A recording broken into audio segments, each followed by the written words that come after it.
തൊടുപുഴ മൂലമറ്റം റൂട്ടിൽ തൊടുപുഴയിൽ നിന്നും 7 കിലോമീറ്റർ പിന്നിടുമ്പോൾ പെരുമറ്റം എന്ന സ്ഥലത്തെത്താം. ഇവിടെ നിന്നും ഇടത്തേക്ക് ഒരു വഴി കാണാം. അത് മലങ്കര എസ്റ്റേറ്റിലേക്കുള്ള വഴിയാണ്. മലങ്കര ഡാം കവാടം കാണാം. മലങ്കര എസ്റ്റേറ്റ് റോഡിലൂടെയാണ് നമ്മളിപ്പോൾ സഞ്ചരിക്കുന്നത്. എസ്റ്റേറ്റ് ഉള്ളതുകൊണ്ടാണ് മലങ്കര ഡാം എന്ന പേരും വന്നിരിക്കുന്നത്. ഇവിടെ ചെറിയൊരു ചായക്കടയുണ്ട്. നിരവധി സിനിമകൾക്ക് ലൊക്കേഷനായ സ്ഥലം കൂടിയാണിവിടം.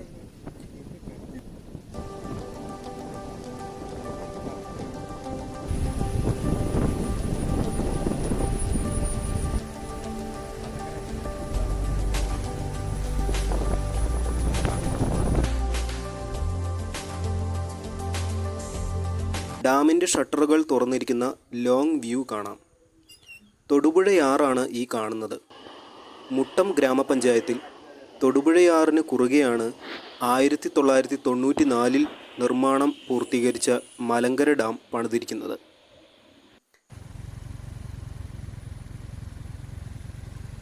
മലങ്കര ഡാമിൻ്റെ പവർ സ്റ്റേഷൻ കാണാം. പൂർണ്ണമായും ജലസേചനത്തിന് വേണ്ടി നിർമ്മിച്ച ഡാമായിരുന്നു ഇത്. ഇപ്പോൾ വൈദ്യുതി ഉൽപ്പാദനവുമുണ്ട്. സമതല പ്രദേശത്ത് പണിതിരിക്കുന്ന ഈ ഡാമിന് 23 മീറ്റർ ഉയരമുണ്ട്.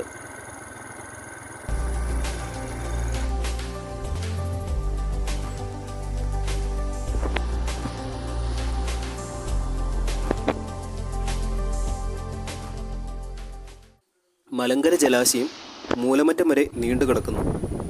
മൂലമറ്റം പവർ ഹൗസിൽ നിന്നെത്തുന്ന വെള്ളവും ഇവിടേക്കെത്തും. ഒരു 4 വർഷം മുമ്പ് വരെ നമുക്ക് ഡാമിലേക്ക് ഇറങ്ങാൻ സാധിക്കുമായിരുന്നു.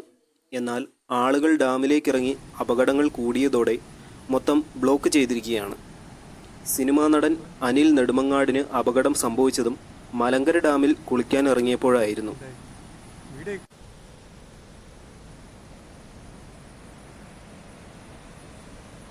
ഡാമിൻ്റെ ഷട്ടർ തുറന്നിരിക്കുന്നത് കുറച്ചുകൂടി അടുത്ത് ചെന്ന് കാണാൻ സാധിക്കും.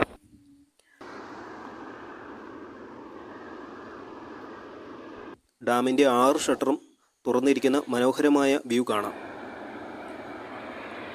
ഇവിടെ നമുക്ക് ഇത്രയും മാത്രമാണ് കാണാനുള്ളത്.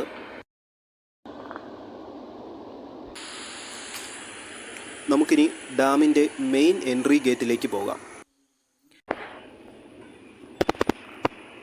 ഹൈവേയിലൂടെ കുറച്ചുകൂടി ദൂരം മുന്നോട്ട് പോയാൽ മുട്ടം കോടതിപ്പടി ബസ് സ്റ്റോപ്പിനടുത്തായി മലങ്കര ഡാം കവാടം കാണാം.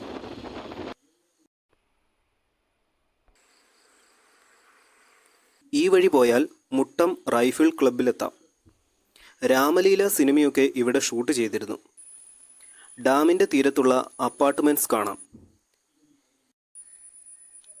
ഇവിടെ 20 രൂപ എൻട്രി പാസ് ഉണ്ട്. ഈ ഗേറ്റിൽ നിന്നും 300 മീറ്ററോളം സഞ്ചരിച്ചാൽ ഡാമിൻ്റെ ഗേറ്റിനടുത്തെത്താം.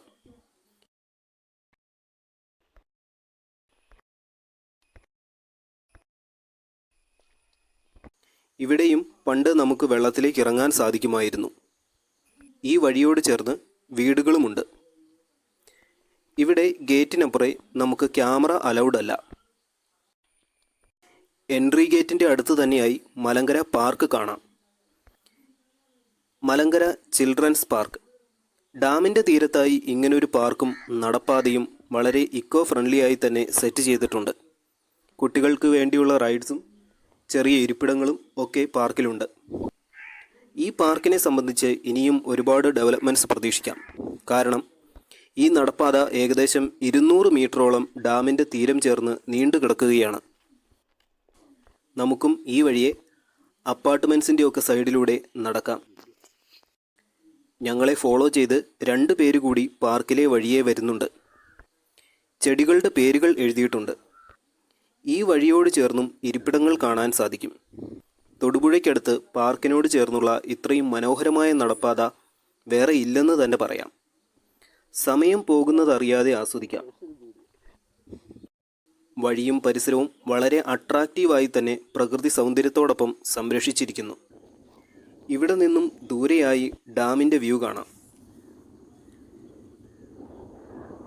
ഭാവിയിൽ ഇടുക്കി ടൂറിസത്തിൻ്റെ വളരെ അട്രാക്റ്റീവ് പ്ലേസായി ഇവിടെ മാറിയേക്കാം.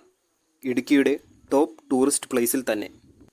ഇവിടൊക്കെ മനോഹരങ്ങളായ ഗാർഡൻസ്, ചെറിയ കുടിലുകൾ, ട്രെക്കിംഗ് നടത്താനുള്ള സാധ്യതകൾ, ടൂറിസ്റ്റുകൾക്ക് ക്യാമ്പ് ഫയർ നടത്താനുള്ള സൗകര്യങ്ങൾ ഇവയൊക്കെ ഭാവിയിൽ ഉണ്ടായേക്കാം. ഇവിടെ ചെറിയൊരു പ്ലേ ഗ്രൗണ്ട് കാണാം.